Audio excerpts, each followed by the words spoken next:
आहे त्याचं काय प्रामाणिकपणा आहे हे पाहायचं आहे आपल्याला। पहिल्या मध्ये येतो अध्यक्ष। तर अध्यक्षाची जबाबदारी पहिली आहे महिलांमध्ये आत्मविश्वास वाढवणे। म्हणजे ज्या आपल्या 10 महिला असतात बचत गटात त्या सर्व महिलांचा आत्मविश्वास वाढवणे। आत्मविश्वास वाढवान की कमी करा? वाढवणे। सदस्य अध्यक्ष वाढवणे। वाढवान ना। एखादं ट्रेनिंग असलं आणि अध्यक्षानं जर म्हटलं का काय जायचं आहे नेहमीचेच ट्रेनिंग नेहमीच्याच मीटिंग, आता बचत गटाच्या बाकीच्या लेडीज मध्ये आत्मविश्वास वाढेल का? नाही। अध्यक्षच तोच आहे, मग सदस्य काय करतील? 9 बाकीचे। तर अध्यक्षाची जबाबदारी आहे की त्यामध्ये आत्मविश्वास असला पाहिजे त्यांनी, आणि 9 लेडीजचा पण आत्मविश्वास अध्यक्षानं वाढवला पाहिजे। हे आहेत अध्यक्षाचे, जे आपण अध्यक्ष केला आहे गटात त्याच्या जबाबदाऱ्या। त्यानंतर दुसरं आहे गट चालवण्याची क्षमता विकसित करणे।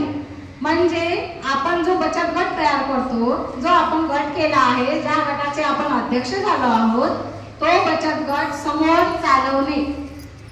म्हणजे बंद झाला नाही पाहिजे। बंद कराल का बचत गट?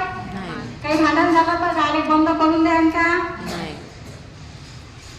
बंद करायचा नाही। तो सर्वांचा विचार घेऊन, सर्वांचे मत घेऊन गट समोर चालवायचा आहे। कितीही तुफान आले, कितीही भांडण झाले, काहीही झालं तरी अध्यक्षाची जबाबदारी काय आहे? शांतपणे 9ही लेडीजचं मत ऐकून गट समोर चालू ठेवणे। त्यानंतर दुसरी जबाबदारी आहे निर्णय घेण्याची क्षमता। अध्यक्षामध्ये निर्णय घेण्याची क्षमता असली पाहिजे। निर्णय कधी घ्या?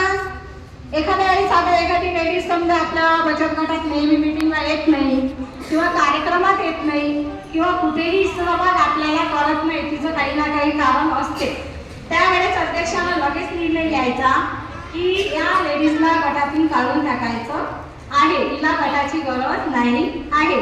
तर अशा वेळेस प्रत्येकी महिलांना विचारायचं आणि लगेच तिला गटामधून काढून टाकायचे। तर हा निर्णय घेण्याचा अधिकार सुद्धा अध्यक्षाला आहे। त्यानंतर तिसरं आहे बचत गटातील अध्यक्षामध्ये चांगले गुण कोणते असायला पाहिजे। म्हणजे जो अध्यक्ष आपण बचत गटाचा निवड करतो त्या अध्यक्षामध्ये जे चांगले गुण आहेत ते चांगले गुण कोणते असायला पाहिजे? तर त्यातलं पहिलं आहे प्रामाणिकपणा व जबाबदारी।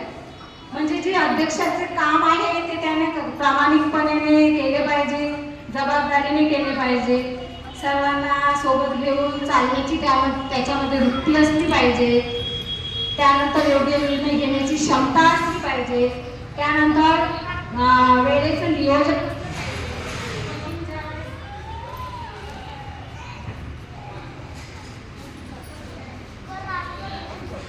चार्जिंग संपली।